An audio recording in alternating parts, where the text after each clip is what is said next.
Esta semana revisaremos los conceptos de biodiversidad, marcadores moleculares, los marcadores moleculares de un solo locus, cuáles son también los marcadores moleculares multilocus y algunas técnicas que se utilizan para obtener los marcadores moleculares para finalmente realizar una práctica en la que usaremos marcadores moleculares para hacer un análisis de diversidad genética.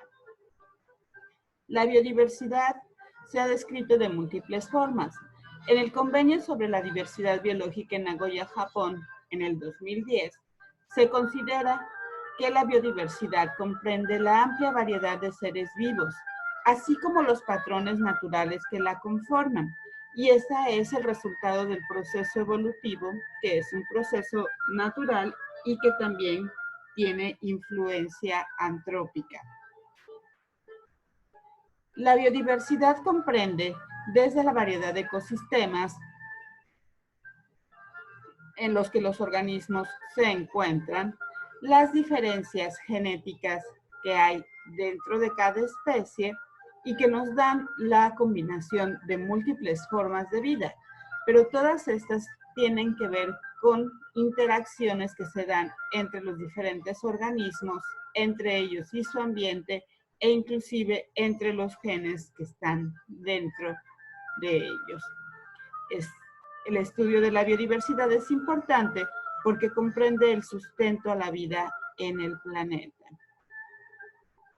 Una de las aproximaciones para estudiar esta biodiversidad, sobre todo la que se refiere a las diferencias genéticas entre los organismos, son el empleo de los marcadores moleculares.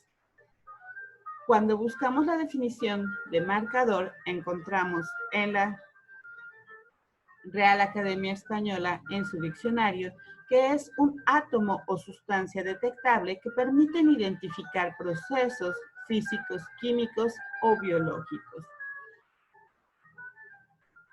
Como tal, el DNA, que es una sustancia detectable, podría entonces permitirnos identificar los procesos biológicos. Y la definición de un marcador molecular sería un segmento entonces del DNA que tiene una ubicación física identificable, es decir, se encuentra en un lugar, un locus dentro de un cromosoma, y de este conocemos la herencia genética o nos permitiría rastrear la herencia genética. Para explicar el concepto de marcador molecular, voy a recordar que un marcador fenotípico es aquel que nos permite diferenciar a dos individuos por una característica que es visible y medible. En este caso presento las flores de la planta de los chícharos y presento plantas que tienen pétalos de color púrpura y pétalos de color blanco. Este carácter fue estudiado por Gregor Mendel en sus estudios sobre la herencia particulada o lo que conocemos ahora, la herencia mendeliana. Sabemos que un marcador fenotípico puede representar diferencias a nivel genético y en este caso el locus que estudiamos presenta dos diferentes alelos, aquel que le da la coloración púrpura y aquel que permite la coloración blanca. Regresando a los marcadores moleculares, un buen marcador nos permitiría que estos alelos puedan ser fácilmente identificados. Para este caso, de los marcadores de la coloración púrpura y blanca en los chícharos, conocemos las bases genéticas. Ellensen y colaboradores en el 2010 publicaron un trabajo en el que describen las características de la herencia de este carácter. Encontramos en este diagrama descritos lo que sería la secuencia de DNA al interior para dos alelos. El alelo A mayúscula que codifica para el color púrpura, que tiene en su sección codificadora aproximadamente 5.800 pares de bases. El alelo A minúscula, que codifica para el color blanco, tiene una inserción de 8 nucleótidos en la región codificadora. Cuando estos se transcriben a RNA mensajero, en el primero tendríamos este segmento de aproximadamente 5.800 pares de bases y en el RNA mensajero para el A encontraríamos 8 nucleótidos de más que hacen la diferencia de los dos alelos en cuanto a su secuencia de DNA y en cuanto al transcrito de RNA. Al incluir esos 8 nucleótidos, la lectura se cambia y en lugar de tener un aminoácido, tenemos un codón de paro. Estos codones de paro, como veremos más adelante en la parte de transcripción, lo que hacen es indicar cuando una proteína debe de parar. En el caso de nuestra proteína que se produce a partir de este RNA mensajero, tendríamos entonces una proteína que no es del mismo tamaño de la proteína A mayúscula que nos da la coloración. Quiere decir que tenemos una proteína que no es funcional y que no va a permitir que se produzcan los colorantes que le dan la coloración púrpura a la flor. En este sentido, esta mutación hace que el alelo silvestre, el alelo A mayúscula, sea no funcional y la producción de los colorantes no se da, por lo que las flores tienen una coloración blanca. En este caso, los alelos de este marcador molecular son diferentes porque son el resultado de una mutación en la secuencia del DNA. Las diferencias que queremos identificar también para que un marcador molecular sea bueno, deben de observarse por técnicas moleculares que permitan asociar una característica de los individuos o de las especies. Para este caso, podemos identificar la coloración que tendrán los pétalos, dada la presencia de esta secuencia de DNA. En este caso estamos presentando una fotografía de los productos del DNA, las secuencias del DNA, y como habíamos visto anteriormente, en una electroforesis, los fragmentos de DNA se separan por su peso molecular.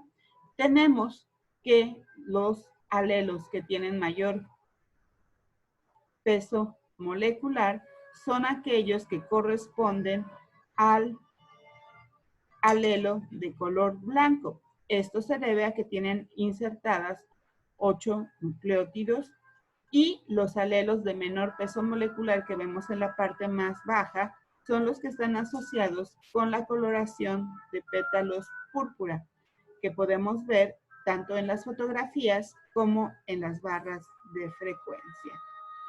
Esta asociación de un carácter hace que el marcador, un carácter visible, hace que el marcador molecular, que en este caso es la presencia de estas secuencias de DNA con la mutación o sin la mutación, nos permitan identificar a diferentes individuos.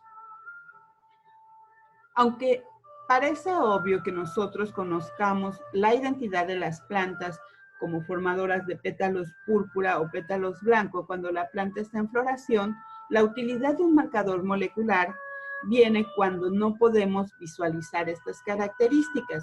Supongamos que nosotros compramos plantas que todavía no florecen de chícharo y las queremos para tener macetas para una boda.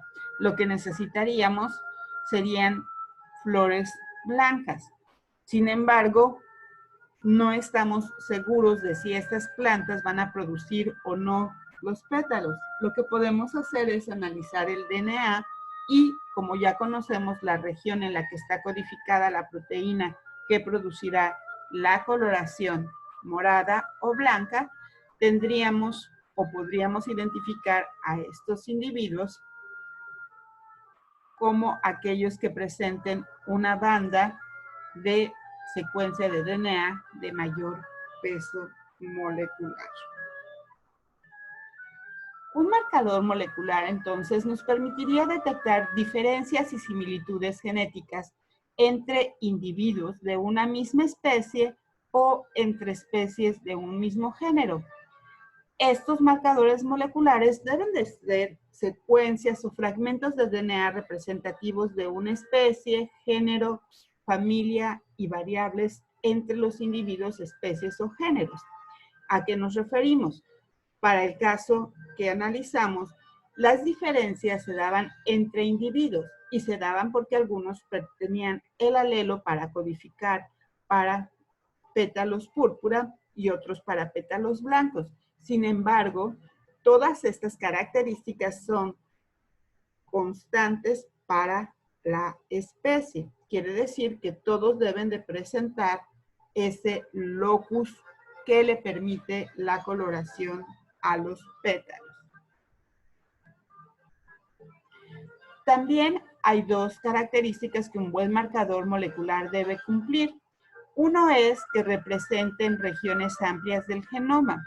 Y en este caso les presento una fotografía para un estudio que se hizo con la remolacha, el betabel, la planta del betabel, en el que podemos ver en estas fotografías de color azul cada uno de sus cromosomas teñidos con un marcador fluorescente.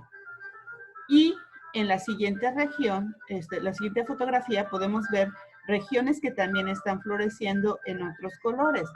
Estas regiones podemos ver que tanto las regiones rosas como las verdes y las amarillas están dispersas en todos los cromosomas de la remolacha.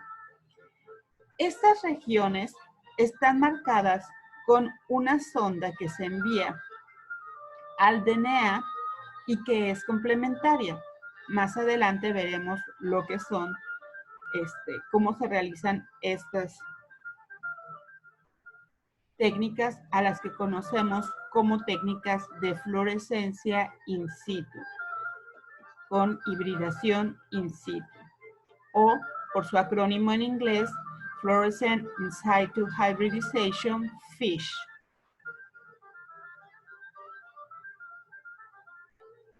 Los marcadores moleculares también deben ser muy polimórficos. Y cuando hablamos de polimorfismo, queremos decir que presentan formas alternativas que son identificables en sus secuencias o alelos. En este diagrama encontramos la representación esquemática de una electroforesis y en la que los marcadores rojos presentan diferencias, tamaños o pesos moleculares y los diferentes colores azul, amarillo y verde representan losis diferentes. Quiere decir que representan diferentes regiones del cromosoma.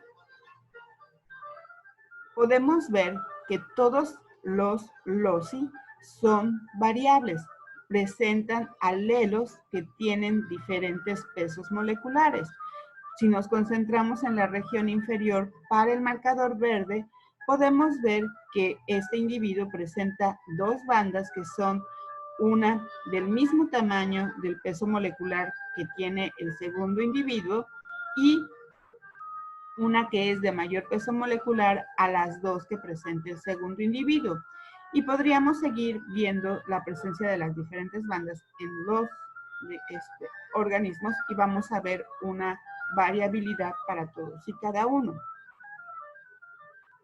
Por lo tanto, podríamos definir a nuestros marcadores moleculares como polimorfismos en las secuencias de DNA que pueden asociarse a características de individuos o de especies para su identificación, y esto se debe a que representan gran parte de su genoma.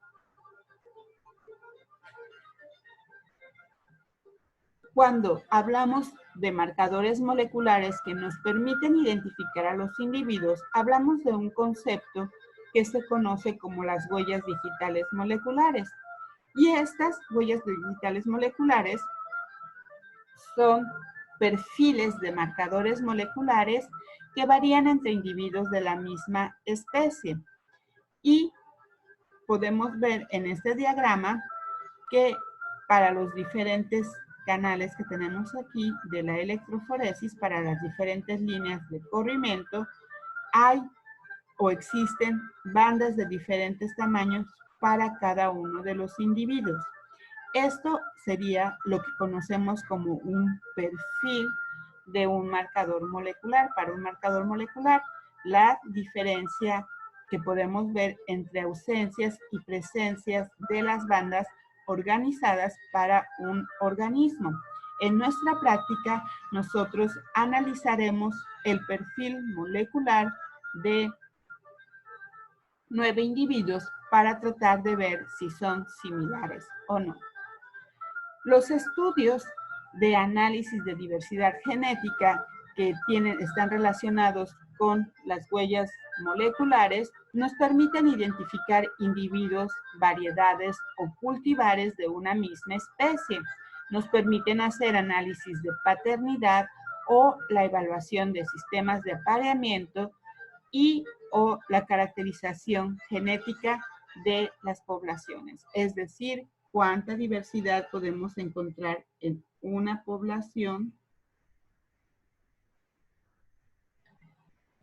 dada comparándola con otras y o construir mapas de ligamiento. Te invitamos a visitar nuestra presentación gráfica sobre algunos ejemplos de los trabajos que se pueden hacer para analizar cada una de estas aplicaciones del análisis con marcadores moleculares.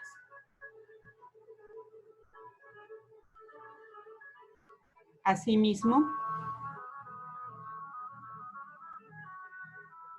te invitamos a que revises la presentación gráfica en donde describimos las diferencias entre lo que son los marcadores unilocus y multiloci.